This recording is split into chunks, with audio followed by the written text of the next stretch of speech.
Hey there, Golden Bears. Good to see you again. I hope you're keeping it classy. Last time in Module 8.8, we talked about the Civil Rights Movement and all of the vast changes in the different groups that were emerging and growing and thriving during that time and challenging the status quo of America. Today, we're looking at essentially how the women's movement and different marginalized groups, for instance, the Native Americans or the Asian Americans, were affected during this time, and also talk about this idea of liberalism and how this infiltrated America during this time. We see we know with the death and the assassination of President Kennedy, a new emerging voice known as LBJ, Lyndon Baines Johnson, emerges, and his goal is to begin creating America that tackles the major issues that has been plaguing them since and prior to the Civil War. And this is basically his war on poverty, his challenge to racism, etc. So this quote we'll read with greater detail in class and review it, but very powerful statement that he is making towards creating a new society, almost rivaling that of FDR's idea of the New Deal. Here's a worksheet that you'll spend some time working on and clarifying the significance of LBJ's legacy during this time, and some things that we need to be mindful. We're going to talk about LBJ's Great Society. We're going to talk about this rise of this new left.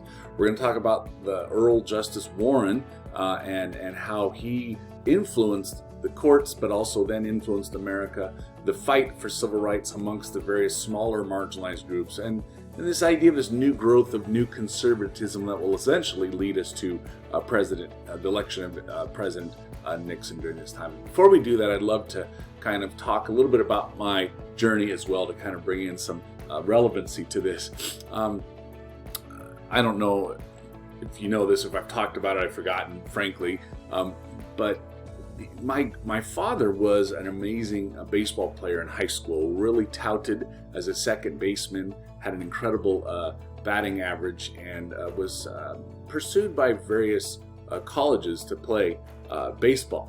And he eventually landed on Fresno State, which had a very reputable program during that time, and enjoyed playing baseball there for his 4 years at school. Well, when it was time for my birth to happen, and when I became of age to begin learning to throw the baseball and swing the bat, etc., my dad did a little experimentation, I guess, with me, which maybe that explains why I'm so wack-a-dude. He said, "Son, I'm going to teach you to be a switch hitter." I have no clue what that was, but I wrote everything in right. I threw with my right hand, but he began teaching me how to bat left-handed. And he said, "Doug, the reason you want to be left-handed batter is that means you're 3 steps closer to first base, and given how fast you were at the time, you might run some of the throws through to first base." And so then it became my quest of, it's probably really awkward learning how to bat left when I've done everything right, but over time, I just began becoming more confident and comfortable. Now, still to this day, it's very interesting.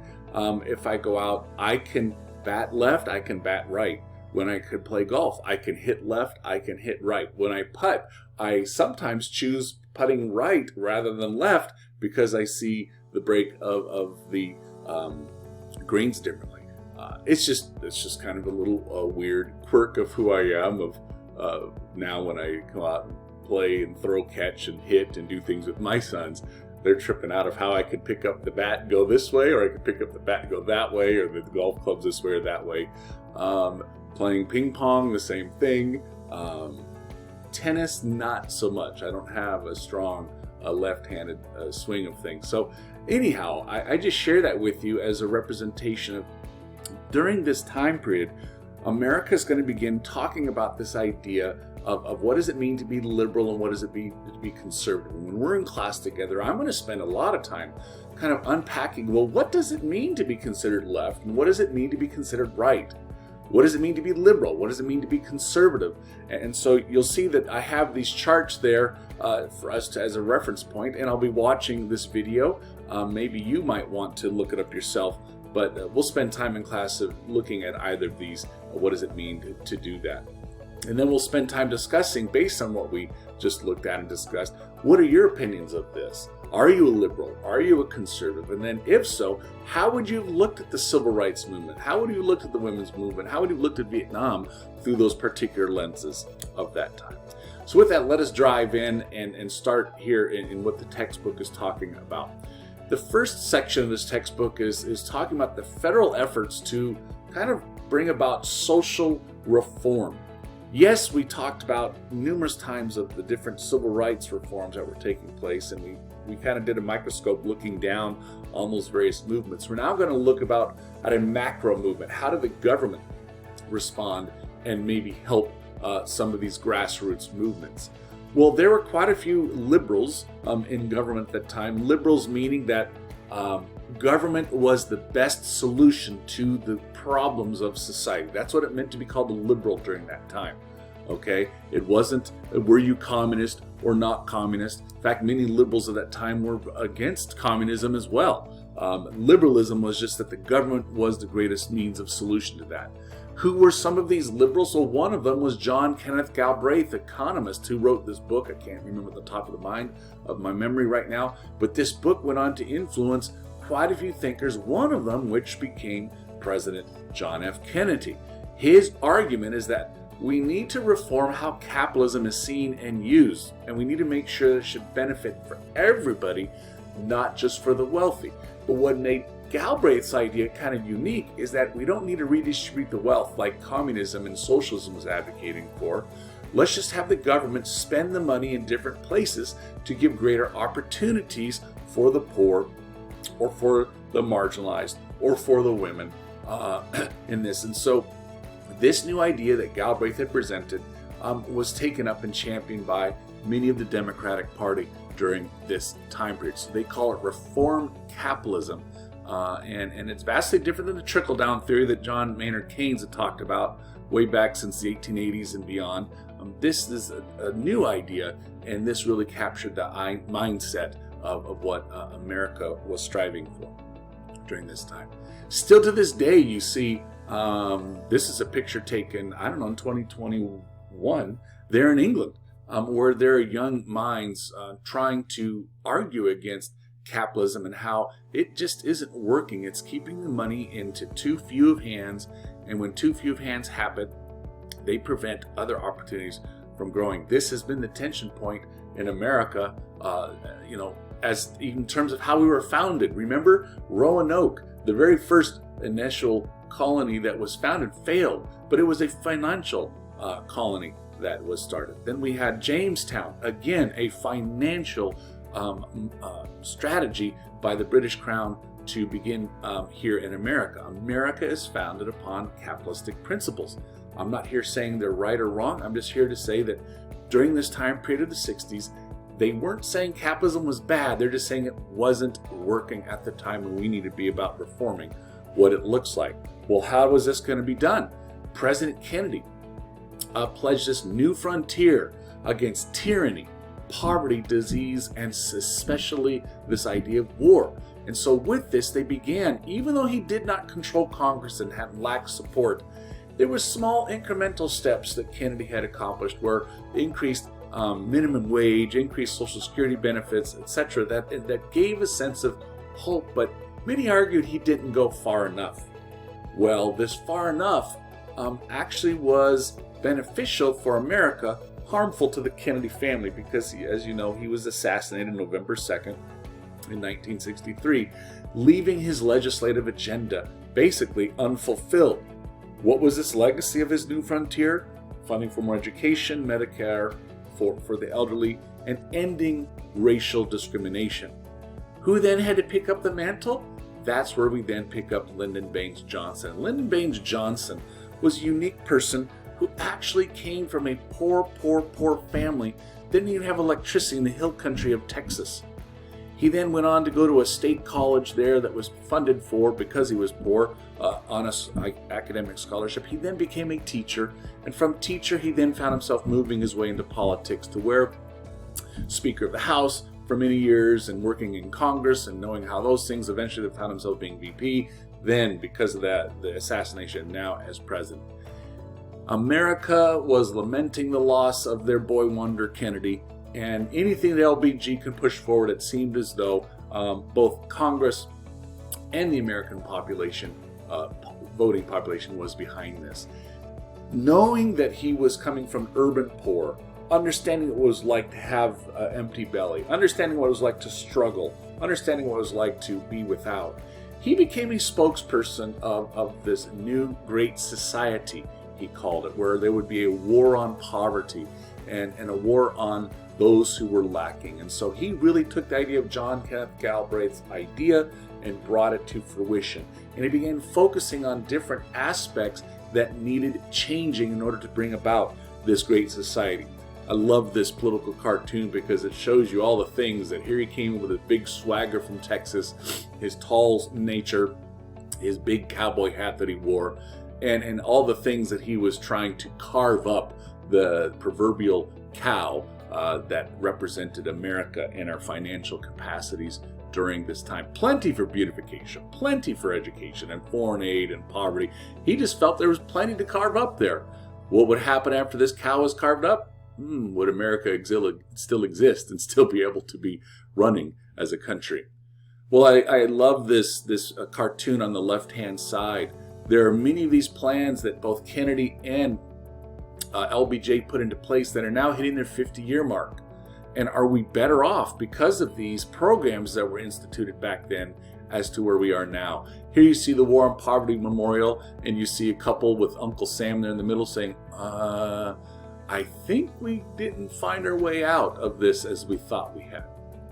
On the right-hand side, you see LBJ. They're sitting with the poor family in Appalachia that were there part of the Tennessee Valley Authority beneficents. But he was there on a photo op, of course, to try and talk about how the government was there to change, aspects for the American family. Please note, this is not an African-American family they went to go sit beside to go bring about some degree of equality and justice. It was a white family who was poor, but nonetheless it became a calling of his war of poverty and how America should be helping. So with that, Johnson's War on Poverty began the passage of these varying acts, that created programs that still to this day bring benefits to American people. We had the food stamps program created. This still is used by many families across America, and in fact, our family used that when I was growing up for about 3 years when my dad had lost his job. We were on food stamps for a while in order to kind of feed our family. That didn't come out until years later, I think when I was in high school, when my mom shared that little tidbit. But it met a need during a time when our family was definitely in the midst of the crisis. Head Start program. Some of you might have gone to such a program. It's like preschool for children that might come from disadvantaged backgrounds. It's kind of saying the earlier kids learn to read, the greater chance they go on to finish college. That is the correlation between that. So this is a program that LBJ had started in order to help the poor get out of their typical pathways that they had followed, break down those traditions, and giving them new trajectories to finding success. Well, what was interesting about Johnson is that he recognized that we're going to be spending all these monies. How are we going to do it? He was going to close loopholes, and he was going to actually increase tax cuts. So most Democrats and liberals raised taxes to pay for these programs. Johnson was going to do it by actually decreasing the taxes.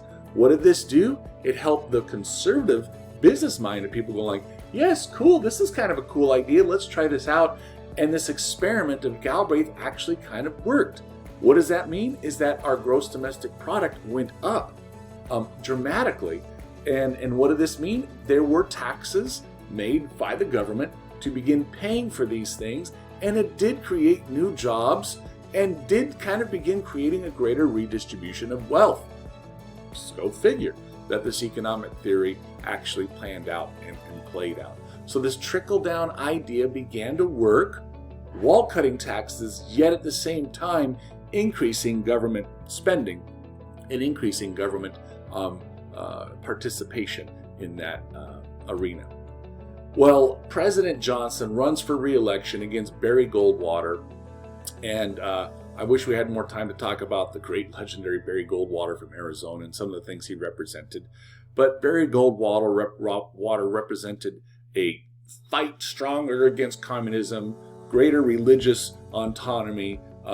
We need to speak out against the liberals that are wanting women's rights, etc. And then you had Johnson, who was like, no, let's just try to find ways to improve life for people. Look at these programs that once he was elected and had complete control of Congress, not he, but Democrats did, they began passing everything under health and welfare, education, war on poverty, and this, let me try and move my facial thing there, Consumer Environmental Protection Acts.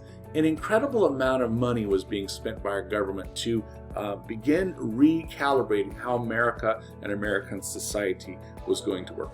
Please be familiar with these Great Society programs, as many of them still exist today. They might have different names, but they are used today and will continue to be used today. In fact, current presidents from Obama to Biden are trying to rekindle and repurpose some of these programs still to this day in their presidential agendas.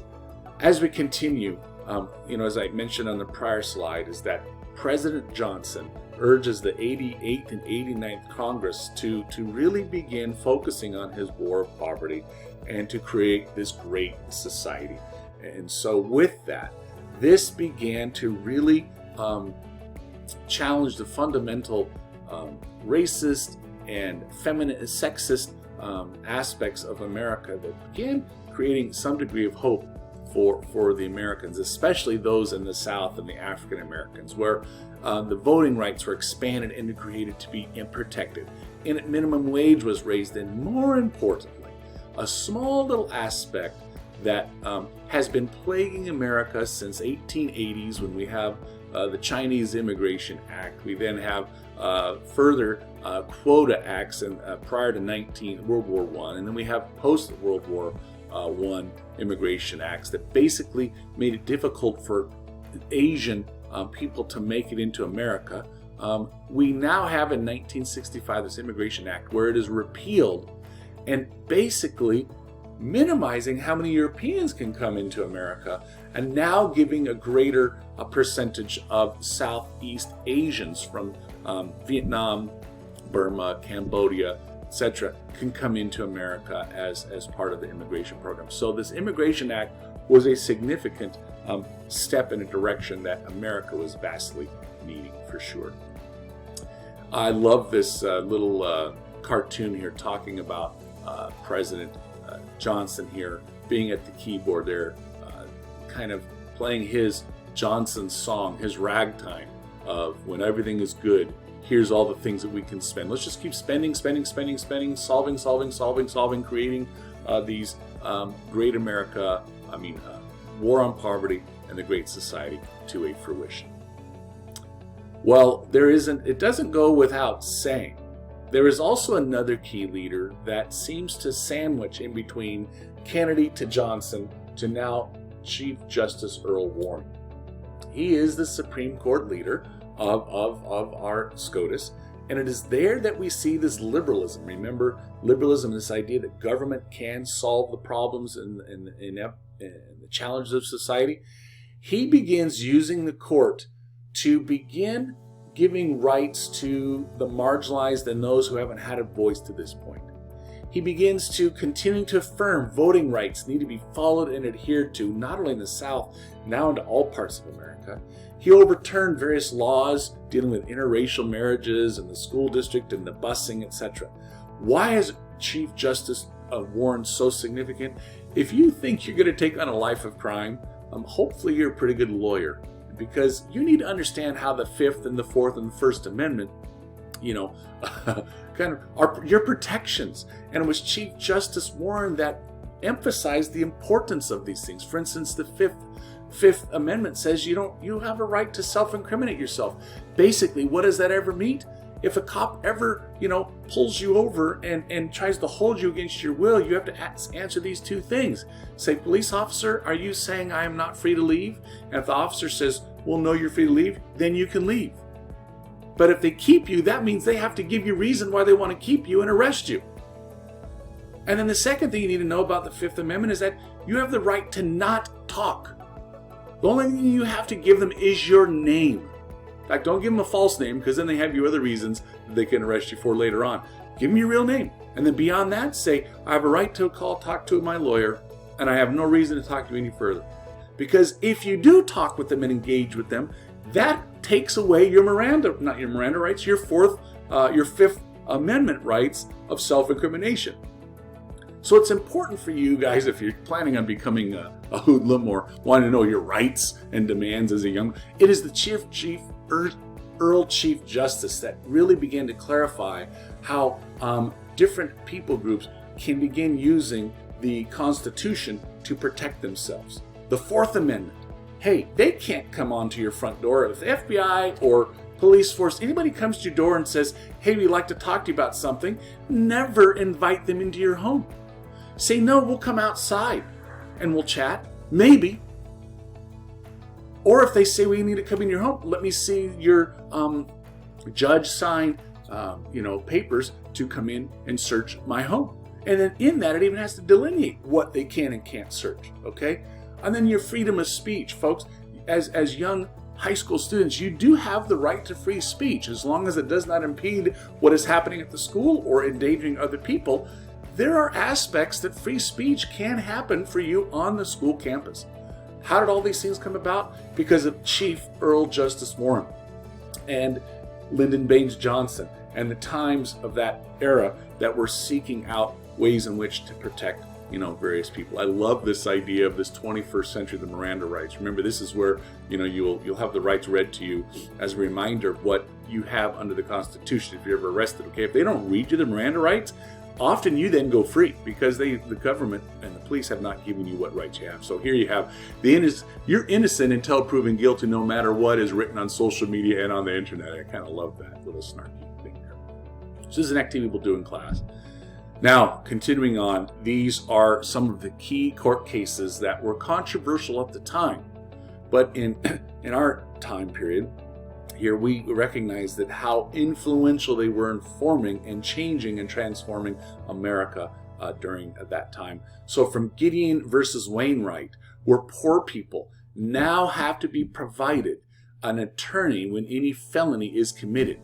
Okay, that's only made possible since '63. That wasn't part of our original framers' mindset. Yeah, you had the right to defense, but you paid for that out of your pocket. Here, this court case says no. There will be a court-appointed person that will provide some sort of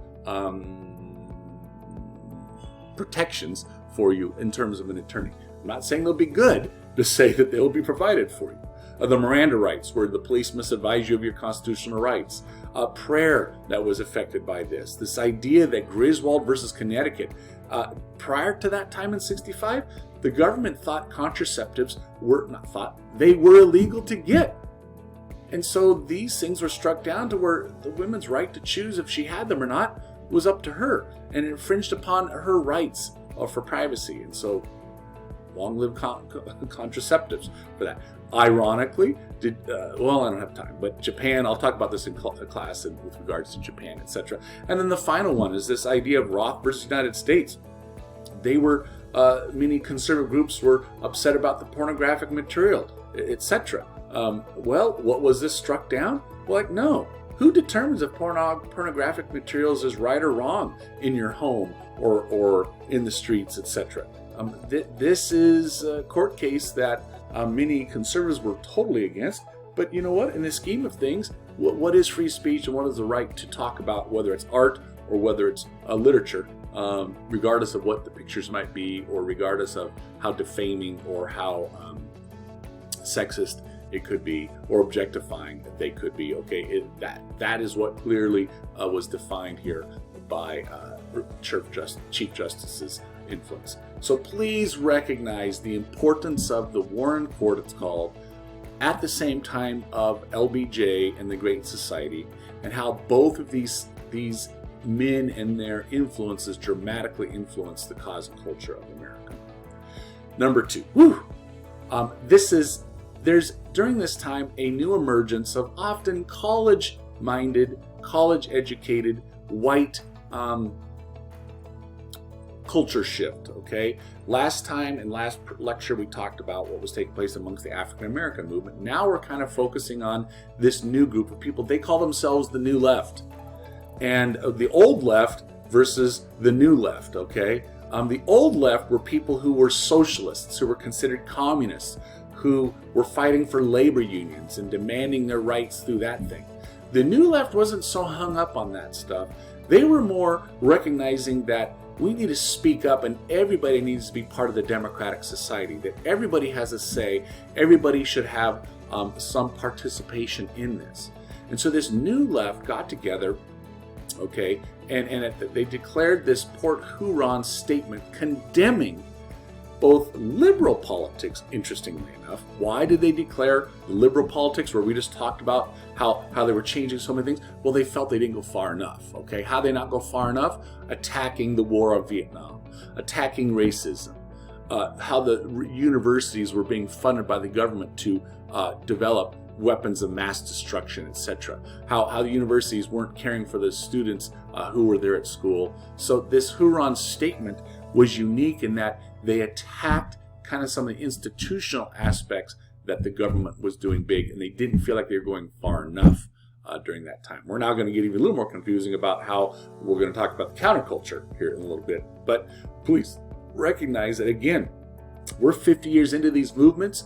What they look like on the left, there they are, peace, love for the people. Yeah, at the same time, they're burning buildings. And there's a man leading this thing. His last name would be Hayden. I forget his first name. I think it's Tom Hayden leading these callings. And then on the right-hand side, in the same Berkeley campus, things aren't being burnt, but they're certainly stirring it up. But you have a female leader there exercising the importance. And what is significant to them, it's not just power to the people on the left-hand side, it's these people having their own individual concerns that are being brought forward. And so that's kind of an interesting cartoon that I'd found during this time.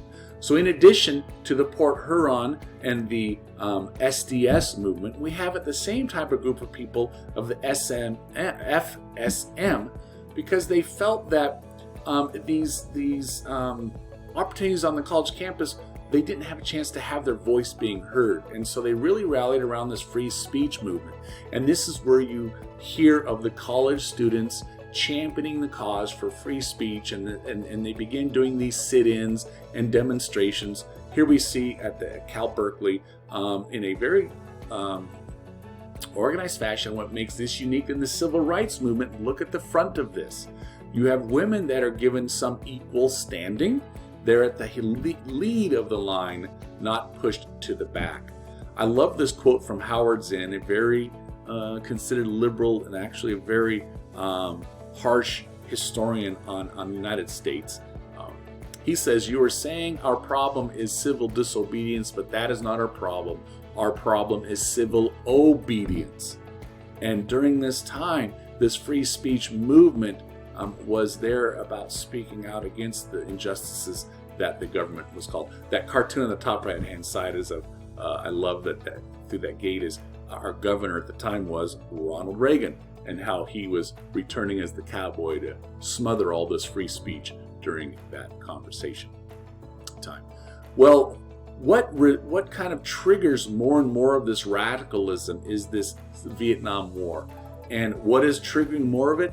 This idea that Johnson is going against his promises as he ran on election, that we will not escalate the war. He gets his next 4 years of office. What happens? They secretly begin accelerating the war, and this acceleration causes the draft to emerge, and this draft creates a whole lot of angst on the college campuses. Here you see men, they're burning their draft cards, which is an illegal activity at that time, determining are they going to stay in school, because if you stay in school, college that is, the longer you stay in college, you aren't called to go to draft. So this is where many of them says, well, I'm going to intentionally and purposely fail my classes so I could keep staying in college as long as possible. Many fled to Canada or to Mexico so they would not have to serve for something that they felt like was a cause that wasn't something that was worthy of their lives during this time. We then see from the New Left's challenge of the liberal politics and how this attracted numerous students, especially on the college scenes. We then have a counterculture emerging, and this is where we begin seeing the 60s and the peace love movement and whatnot emerging because of music and its influence. There in the lower left is an album cover that talks about that's a suburban neighborhood in San Francisco, and this group here is Give Me a Moment is the Grateful Dead, and they're pointing out just kind of the changes of what's happening of suburbia and how that we're rejecting that. In the upper corner is the peace love movement of no more bullets, and here you see a person bringing a flower to put at the end of this bayonet, and then you see, of course, the love bus traveling across the nation. What are they trying to do? Is they're rejecting conventional middle class values of this idea of work and sexual restraint, and we have to do things like the normal ways like we did excuse me, in the 1950s, but to where we can begin engaging in what we want to do. Freedoms, we want these expressions to be experienced now. We don't need to wait to defer when we have them. So these ideas of casual sex and affairs and nudity became more acceptable within the countercultural revolution. The free love taking place because of the birth control pills making themselves more available. Musicians like Bob Dylan and Bruce Springsteen and The Who and the Grateful Dead, who were not on popular mainstream radio, but were certainly popular amongst these countercultural, who spoke against the government, who spoke against accepting these social mores of how we were supposed to live, became very, very important. TV shows emerged like MASH and All in the Family that used comedy to express what was wrong with America during this time and spoke to the counterculture quite heavily during this time. The third thing we need to mention in this is that because of the 19th Amendment in 1920 with the given the rights for women to vote, that wasn't gone far enough. And we see in these liberation movements that women were beginning to become emboldened and begin to engage further in political protest and cultural dissent. For instance, the SNCC, the African American community in the 60s that were started, they, adopted and allowed women to participate in that. What was the goal of the SNCC?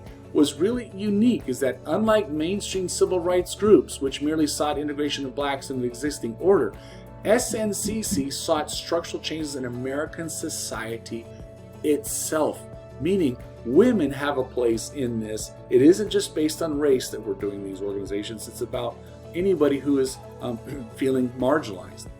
And so this movement was focusing on gender discrimination more so than anything else. And so we begin seeing with Kennedy starting various commissions for status of women in 1961, and then we see LBJ passing the Equal Pay Act, and we see other programs emerging under the Kennedy administration and the protections given by Earl Warren Court. We begin seeing the reform movement of women taking on a greater forward movement. And if you remember in prior lectures, I talked about Betty Friedan and the feminine mystique and how it questions society's gender roles, especially for college women who left college and graduated and went on to become mothers, and how kind of disgruntled and saddened they were, feeling unfulfilled.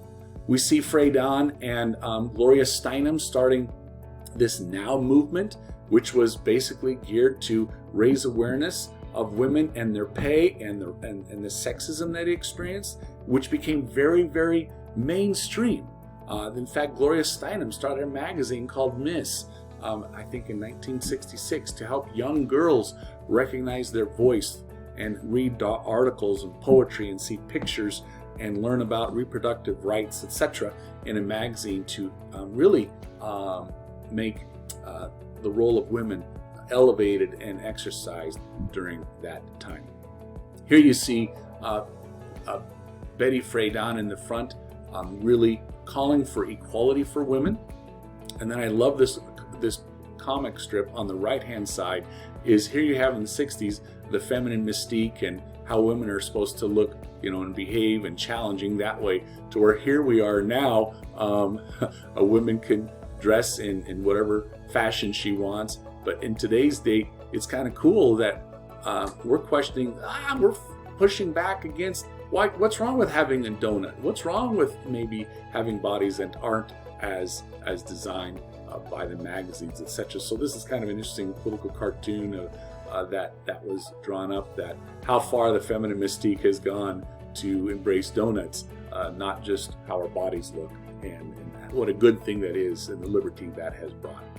Moving on, we see how these organizations of Betty Friedan and now began attacking how patriarchy, where men were at the lead of society, as a crucial, necessary thing to attack. And so we see different groups, whether they're the Red Bottoms or whether they're groups attacking the Miss America contest, they're becoming more and more vocal. And it is the most crucial decision in 1973, again under the Earl Justice Warren's court, that Roe versus Wade was passed, allowing women up to the first 3 months to determine if they want to abort the child within them. Very controversial then, still controversial today. I'm not going to spend a whole lot of time on this, but you need to recognize that this affirms the woman's right to have control over her body. Why is this going to be important? Is because when we want to talk about equal pay and we want to begin talking about equal opportunity in the workplace, if Roe versus Wade had not been passed, I would imagine very key court decisions done by Ginsburg and her court in the 1990s, and women's rights and opportunities and equal pay, etc., would not have passed. So Roe v. Wade wasn't necessarily just about a woman's control of her body, but it was giving her rights beyond the body that will eventually then find their way into the workplace. So here are some, the Miss magazine cover there, a woman having to be calling everything, doing all the ironing and the keeping of the home and carrying the baby, and here she is as a bodhisattva type of god, able to do all of these things there. And then you have on the left a young college girl on the college campus challenging that she should have the right to control her body. And then you have a young little child on the right saying, I'm a life defender. Again, this is a topic that is not going away in terms of anything new. As we continue moving on, we have the Latin Americas and joining together in vast numbers, mostly in LA and then in Denver, and under Cesar Chavez and Dolores Huerta, beginning to form groups of liberation movements to kind of coalesce the Hispanic voice into one thing. They came up with this group called La Raza Unida, which is the United Race, where they then went and in Denver met where almost 1,200 of them, I think it was, started their own Brown Beret movement, where just like the African American movement had the Black Panthers, they felt they had to be militant in protecting themselves during this time. We'll return to this document while in class. There were the Puerto Ricans living in New York City and outlying areas who felt it was important to begin defending themselves, following the same mindset of the Black Panthers of let's meet the needs of our people with breakfast programs and medical clinics and educational things. But they also condemned imperialism, and they openly called for we need to have Puerto Rico given back to Puerto Rico, not remaining American territory. So here are some great pictures of the La Raza Unida, Be Brown and Be Proud parade. This one is in LA, and the bottom one is of their what do you call it? Their branding, if you will. Another one is for the Native American movement, and it is here that they have beginning to push against, just like other smaller marginalized groups, with over 800,000 Native Americans officially declaring themselves Native American, and yet tremendous unemployment, tremendous rates of alcoholism, tremendous low life expectancy, etc. They began to become a little more militarized, and it is there that they actually took over Alcatraz, which had been abandoned this time, and were there for 3 to 4 years. They took over Battle of Wounded Knee site. They took over the Bureau of Indian Affairs in Washington, D.C. What did this do? Ultimately, there weren't many changes to their cause, but what it did do is it helped the Earl Justice Warren Court to become more sensitive, and the courts began giving them back greater Indian claims, mineral rights, fishing rights, water rights, etc., that had been taken from them illegally by many of the things, starting all the way back to Andrew Jackson and to modern day times. Asian Americans began coalescing around one idea, essentially, and it's this idea of we need access to bilingual education. So in San Francisco, Lau versus Nichols was approved under, again, the Earl Justice Court, and in giving them access to accelerate in language that was of their own native language. And then as they began understanding more and more English, they then would be pulled away from their Mandarin per se and broken into English as well. And then lastly, the Japanese Americans. They're the third generation of Japanese Americans, recognizing what had happened in Manzanar and the internment of them in World War II, and they're saying, wait a minute, we should bring about some reparations for this. And so this became a rally call for the Japanese Americans. So Chinese Americans were yearning for bilingual education. Japanese Americans were yearning for reparations. Why don't they need the bilingual education? Well, the third generation. Most of them speak English, raised in English homes, etc. So here you see outside of Lone Pine, which is up 395, about an hour and a half south of Bishop, is the Manzanar camp that you could stop and still see actions of it. And as we begin coming to a close, another liberation movement is that of the homosexuals. For most of, although the homosexuals perhaps being about 10% of the American population, many of them had to live in invisible status of society. Often, going to neighborhoods and to bars and to meeting locations that were clandestine and secret, in order so their lives would not be found known. But there was one known bar in Greenwich Village called the Stonewall Tavern that was known for where gay men and women and the LGBT community, we call them now, to go and connect and hang out and just build community with one another. It was not uncommon for the policemen to show up and billy club them, kick them out because they were labeled as homosexuals. Well, finally, in June 27th of 1969, the gay LGBT community said enough is enough. We're not only going to come out of the closet, we're now going to push back against what this brutality was. And this became a rally call for the LGBT community and is celebrated still to this day. Here you see the building at Stonewall. They've created into a monument. On the upper right-hand side, you see men and women in a parade, but also in a militant format, standing up against this brutality and, essentially maybe revealing to their co-workers or family members for the first time that they themselves were gay, and what bold steps this was and courageous steps this took for them to stand up. And what does this do? This leads to the Gay Liberation Front, where they demand, just as other marginalized groups, opportunity for in workplace and despite their sexual orientation, they should have rights protected according to the Constitution. And as we come to a close here, we need to talk about this revival of conservatism. We see a group of people from the south to the north, to the east to the west, of often conservative values that are concerned with all of these movements: the free speech movement, the counterculture movement, the La Raza movement, the gay liberation movement, and they're like freaking out. Oh, what's happening with our society? America's falling to hell in a handbasket. And it is there that you see a group of conservatives who are concerned about all of these liberal things. And so these conservatives all kind of came under one umbrella. You can see there on the screen of they feel that economic policy should be really open and free, not a Galbraith mindset, but more of a Keynes mindset. They opposed all of these social welfare programs. They thought communism was bad and were strongly against it, and they believed that religious and moral decency and family values were crucial.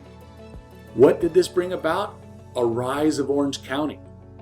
a rise of this Orange County conservatism that emerged. Why was Orange County important? Many smart, college-educated, conservative people were leaving the Bible Belt or the Rust Belt and moving out to the Sun Belt of Arizona and California because that's where all the jobs were. And this presented a shift. And so I love this cartoon up at the top of Jerry Falwell representing this conservative Christian thing. He says, "Thank you, Lord, for the wonderful bounties of herpes and that blessed AIDS. Now send us something for all the other weirdos out there." Okay, this is the mindset that many of these conservative Christians had, that these evils that were descending upon America were as a result of our corruption and lack of decency. Okay, and how AIDS threatens American families during that time. This is what the conservatives were, advocating for. And so this revival of conservatism really began to try and support the Republican, if you will, values, or at least for sure challenge the new left and the counterculture. So in that, we're going to talk more about the liberal movements and what that means when we get to Nixon next. So I kind of shortchanged a little bit of that, but just be mindful. To conclude, Johnson and the Great Society was there to kind of continue on what the New Deal was not able to complete. But during this time, there was this group of New Left and counterculturists that felt that even Great Society of Johnson didn't go far enough. And to help that was the Warren Court that passed various laws and protections for people that still are here today and giving protections to the various marginalized groups across the landscape of America. So with that, keep it classy, Golden Bears. Take care and peace.